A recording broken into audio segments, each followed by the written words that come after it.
Qual a origem do conflito da Síria? A guerra civil síria se estende desde 2011, envolvendo vários grupos armados. Iniciou como consequência da Primavera Árabe os protestos que se espalharam pelos países árabes com pedidos de mais abertura democrática. A resposta violenta do governo fez os grupos de oposição se armassem e 10 anos de conflito resultaram na morte de 600 mil pessoas. Partes do conflito da Síria. A guerra civil síria é um conflito que está em curso desde 2011 e que foi iniciado como consequência da Primavera Árabe.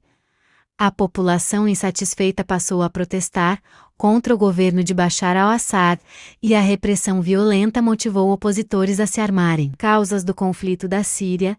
A Síria é governada pela família al-Assad desde a década de 1970 de maneira ditatorial. Bashar al-Assad só assumiu o país em 2000, após a morte de seu pai, Hafez al-Assad. O governo de Bashar sofreu inúmeras críticas pela corrupção e pela falta de liberdade política.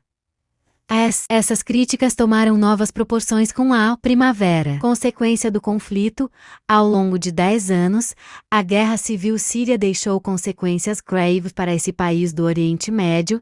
A guerra foi responsável por destruir a infraestrutura do país, colocou grande parte da população local em situação de pobreza, e foi responsável pela morte de milhares de pessoas. Atualmente, fala-se que a guerra civil na Síria foi responsável pela morte de 600 mil pessoas.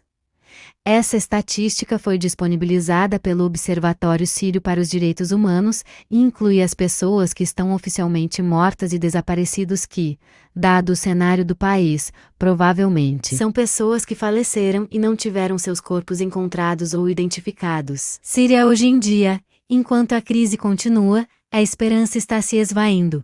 Com o impacto devastador da pandemia e o aumento da pobreza, todos os dias é uma emergência para os sírios forçados a fugir. Milhões de sírios escaparam através das fronteiras, naquela que se tornou a maior crise de refugiado do mundo em décadas, antes da guerra, depois da guerra.